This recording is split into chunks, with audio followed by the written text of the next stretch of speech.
Facts, not fear. The governor is set to give an update any moment now on the coronavirus. Hotel rooms in Nashville canceled amid coronavirus concerns. We have just learned of a new case of the coronavirus. As coronavirus threats continue to grow, to save lives, to help people through their suffering. We're cutting through the clutter, bringing you the latest and most accurate information. The community is preparing for patients if the coronavirus continues to spread. Separating rumor from reality. We are looking to save the maximum number of lives. Everything else is going to come back. Newsfeed now. Coronavirus Facts, not fear, begins now. And a good morning. Thanks for joining us on this special edition of Newsfeed Now. I'm your host, Aaron Nolan. There is one topic on the minds of just about everybody. COVID-19, a.k.a. the coronavirus. This thing started in China, has made its way here to the States. All across our country, we have seen major changes. Schools are canceled, sports taking time off, concerts, no go. The government is looking for ways to restart the economy, but in everything we do on this digital show, we're just focused on the facts. That's why we're here. Let's start with new CDC numbers. Right now in the United States, there are over 4,000 cases and 75 deaths. This just in, President Donald Trump has announced the United States is temporarily closing its northern border with Canada to non-essential traffic. Add in travel restrictions from Europe, and a lot of folks are staying at home. People can't go to work. Kids can't go to school. Even singers need a place to sing.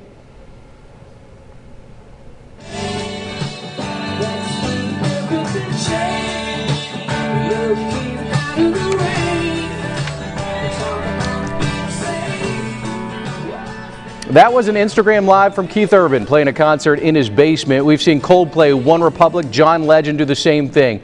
The coronavirus is affecting everything. So let's stick with music, bring in country music superstar, multiple Billboard #1s, Justin Moore. Justin, thanks for joining us on this national broadcast talking about the coronavirus. I'm sure for you this is something interesting, talking about health and music, but it's something that led you to make a pretty difficult decision earlier this week. Yeah, it really is, man. It's strange times for sure for everyone. And our business has always been one of those that's kind of recession-proof, you know. If you look back at even the Great Depression and people went to plays and went out to make themselves feel better. But obviously this is a direct hit on what we do. And so, yeah, as difficult as it was for us, certainly our main priority is people being safe, coming to our shows and having a good time, but returning home safely to their families. So had to make the decision to cease playing for the time being, and hopefully sooner than later we'll be back out there doing what we love. Again, it is doing what you love, and this country has kind of pushed the pause button. For you personally, how difficult is it? I know you love being home, you love your kiddos, but it's still got to be difficult that you can't work right now. Yeah, it really is, man, and I know you've got little ones too, and so I always cherish the opportunity to spend time at home with them, especially because we are gone so much. But that being said, the way our business model is set up, if we don't work, we don't get paid, obviously, and I'm less concerned about myself because I've been so blessed over the years, but the trickle down, you know, for all my 20 plus employees, from my bus drivers to truck drivers to band members, crew members, etc. You know, I can only pay them for so long with money not coming in. So my concern mainly is for those guys and gals, and you know, so it's not the way that it used to be back in the day, whereas you made a lot of money off of different things as far as record sales, etc. Obviously, the climate's changed there, and the way the model is now is we pretty much make money off of shows only. A little bit from other things, but mainly the shows, and that's how we keep our payroll going and bus leases and all that kind of stuff. So it's stressful, man. And I'm a pretty easygoing guy. I don't really get too stressed out about much, but it's put a load on my mind for sure. How quickly have you had to grow up? I mean, I know for me, I think about, you know, golf. I love watching golf on the weekends, and they canceled golf. Obviously, the NCAA tournament, it didn't happen. And I kind of got selfish at first going, wait a minute, what am I going to do? But then you mature very quickly and you realize this is bigger than sport. How quickly did you mature and realize this is bigger than entertainment? It's bigger than music. Well, you're exactly right. I mean, I think that's a really good point because I'm the type that I always think, oh, there's nothing to this. It's no big deal, whatever. That's just kind of always been my mindset, and maybe after this, I'll change that. So we will.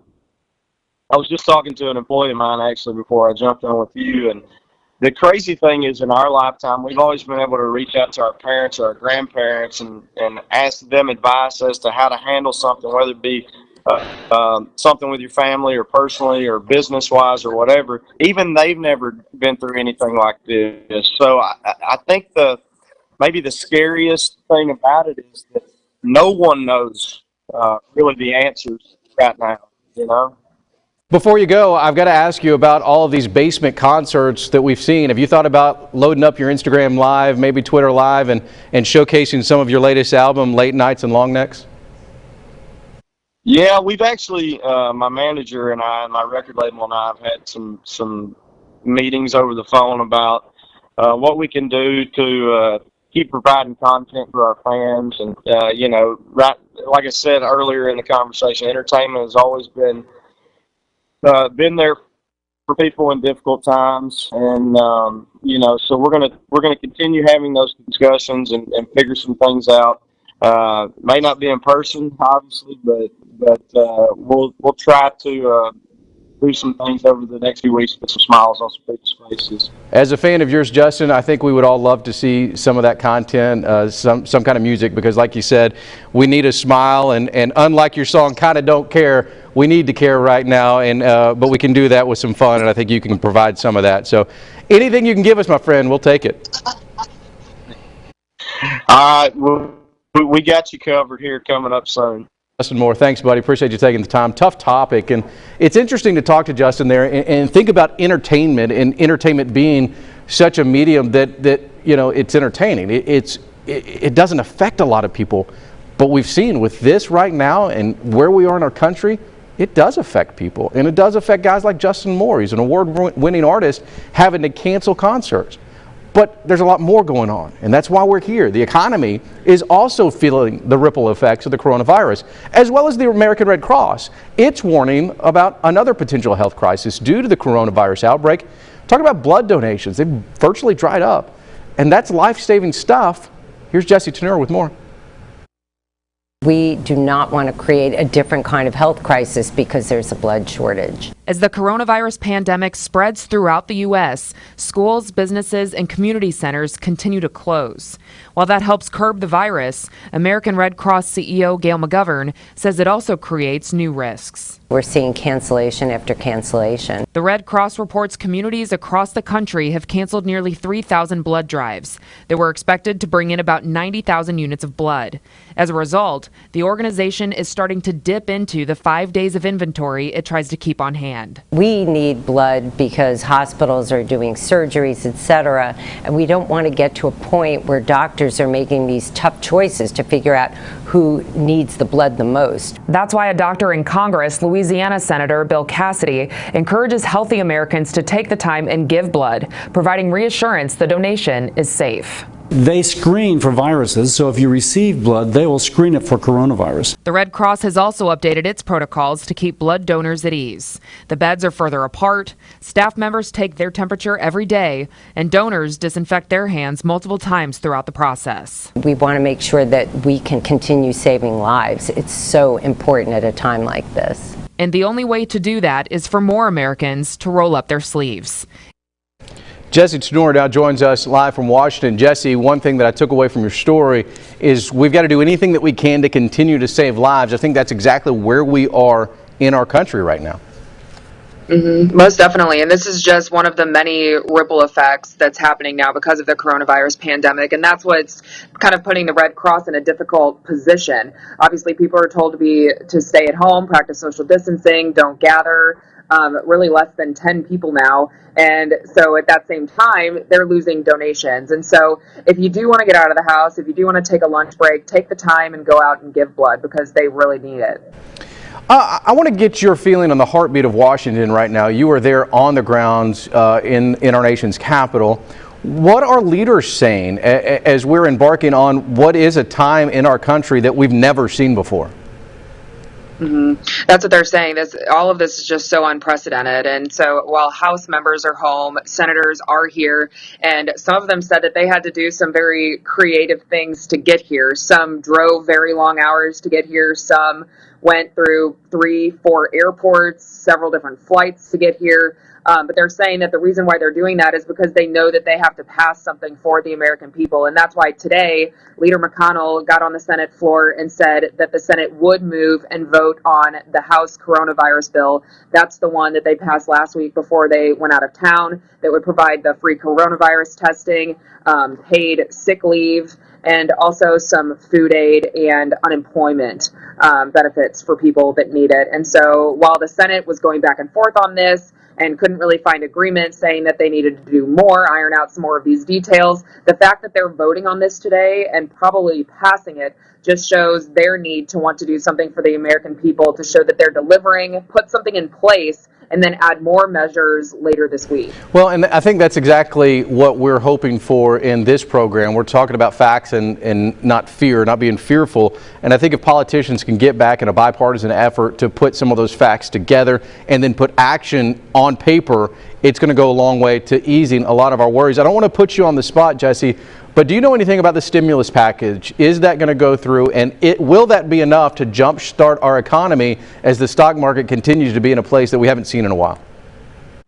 Yeah, that's definitely what the Senate is hoping. So they said that they're going to essentially pass the House coronavirus bill today and then really try to hammer out that stimulus package, which could be the most expensive package passed yet dealing with coronavirus from Congress. It could go all the way up to $1 trillion. A lot of the things that people want to see in there are benefits for small businesses, and then even helping the airlines out in the hospitality industry, all the way from hotels to Airbnb. And then also, too, implementing what's been kind of known and thrown around here even as the Andrew Yang idea, giving people who need it $1,000 a month until this pandemic subsides. And so they're still ironing all those ideas out. But I mean, yeah, you even have Republicans rallying around this idea that first came from a Democratic candidate for president, and a lot of people just kind of pushed that aside at first. So again, this is unprecedented, and it's showing that that it's putting pressure on everyone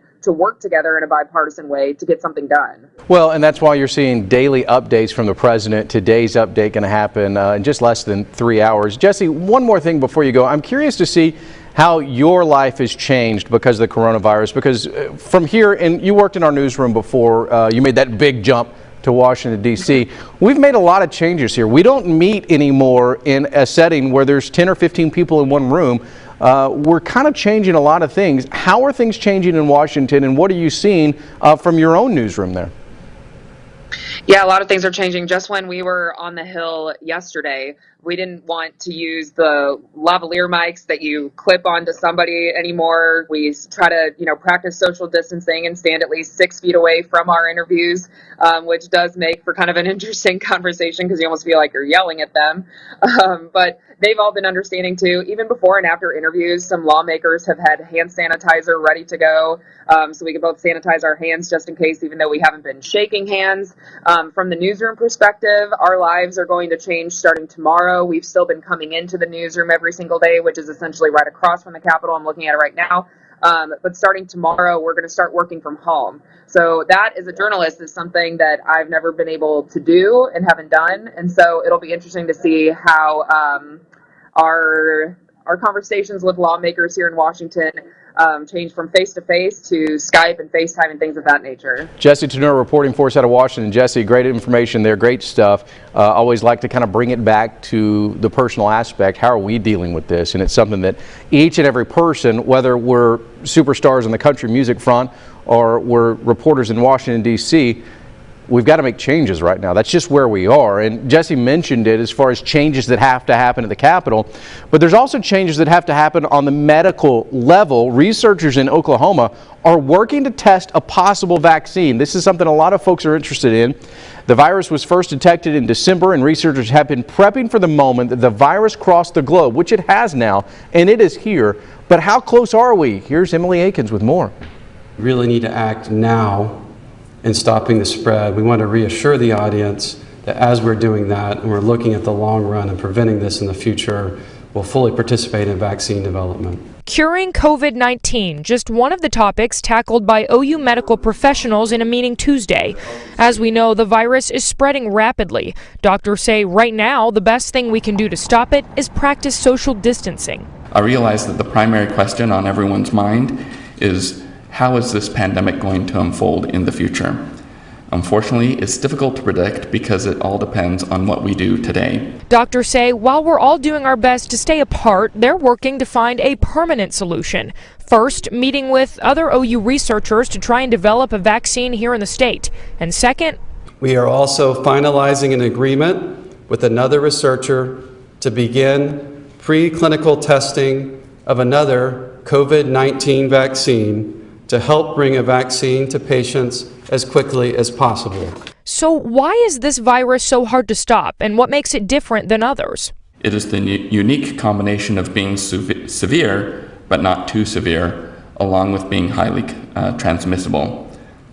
This has made responding to COVID-19 a challenge. OU medical staff tells us tests are being done at the state health department and local private clinics. They're also working to get more tests available. If you have minimal or no symptoms, please do not rush out to get tested. This will overwhelm the limited testing capabilities, and it will just not be helpful to you or to the medical community. Doctors sharing the facts. They say not to spread fear, but focus in on the seriousness of this worldwide pandemic. I think the real key really is to avoid panic.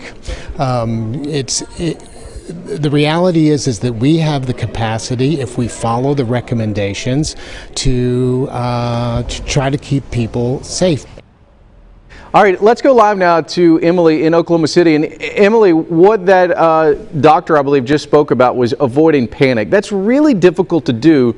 But I tell you what, when we've got the promise of a possible vaccine, it makes it a little easier. What kind of hope does OU have right now that something could get in the works sooner rather than later? So I think all of the doctors that I spoke with yesterday seemed very hopeful. In fact, one of the first things they said is it's a vaccine will be created. Now at this point, it's just kind of a matter of when that will happen. We do have a lot of resources here, so they seem pretty positive that this could be happening fairly quickly. That is good news, but we know the testing process is going to take a long time before it will be approved for use for everyone. In the meantime, what are professionals saying that we should be doing to avoid that panic? Because I got to be honest with you, at some point cabin fever starts to slip in when you're at home, no school and all of that, that panic starts to become a little bit closer to reach and closer to act on. Yeah, so a lot of things they kind of said is obviously everybody's practicing social distancing right now, staying inside. One thing that they talked about yesterday is, first of all, knowing that our medical professionals are working to combat this while everybody's staying inside. It can kind of feel like the world has sort of stopped a little bit, but people that are showing up to work in the medical field are still working really hard on this. Another thing they said is to try and have as much social interaction via, all of our entertainment or cell phones these days as you can, just kind of give everybody some encouragement. I know it's tough and everybody's kind of living this weird life right now, but they just kind of reiterated they are working for our best interest at this point. Yeah, I know that they're working as fast as they can trying to get something done. Emily, thank you so much. Interesting stuff there out of Oklahoma. OU doing what it can to try to get a vaccine as soon as possible. All right, let's add Target to the growing list of stores cutting hours in reaction to the coronavirus. Starting today, the Minneapolis-based retailer will close all stores at 9 o'clock. The change is meant to give employees more time to restock, clean up. The retailer is also dedicating an hour each week for the elderly and those with health concerns who are most vulnerable to the coronavirus. Top U.S. automakers aren't closing the doors on factories. However, they will make safety-related adjustments due to the pandemic. Ford, Fiat, General Motors did agree to rotating partial shutdowns. The big three will also extend the length between shifts and give their factories and equipment deep cleanings. Our country runs on farming. It's part of it. The shutdown of the food industry is causing a major wave in other businesses that depend on it to survive. With the bottom falling out of the restaurant industry, people in that business are getting creative, figuring out ways to stay afloat and get the food to consumers. Here's Shannon O'Brien. So like everybody, we're terrified. Last week was scary to think about what was going to happen and where we were going to end up. Local farmers and food producers feared where we are now. Schools closed, restaurants serving on a limited basis, and corporate cafeterias not serving food. That huge hole is hurting farmers and folks who process foods. Large part of our business is restaurants, and that's 80% down just in 1 week. We're really just trying to get super creative and figure out a way how we're going to be able to weather the storm. Louis Phantasma is the plant manager at Paradise Meats in Trimble, Missouri. He processes and distributes meats from local farmers. In most cases, they only raise for what we're going to buy. So if we all of a sudden stop buying, they have animals on the farm that are ready to go, and they depend on us to get those animals to market. And if we're not able to do that, then they're going to suffer. We're working hard to get it all done. Other businesses that provide meals to consumers are stepping up to bridge that gap. We consider each one of the vendors as part of the Chateau family, and that's how we treat all of our vendors, is whatever we can do to help you out, we know that you guys would do the same for us. The Chateau Milkman delivers more than just milk. Chateau also has a home delivery meal service, which usually serves 200 to 300 customers a week. Orders now doubled to around 600 and climbing. So we're really depending on and leaning on them to kind of ramp up their sales and hopefully to kind of counterbalance the loss of sales to the restaurants. This is what we do, and we have been committed to the citizens of Kansas City for some time, and so we're just doing more. We're doing more because they need us. All right, let's go live now to Kansas City. Shannon joins us. Shannon, we've been hearing about restaurants going to takeout only, pickup. You can drive through if that's the capabilities. But one thing I hadn't thought about was the food producers that this could hurt. There is no doubt a trickle-down effect that starts maybe in the soil of our country.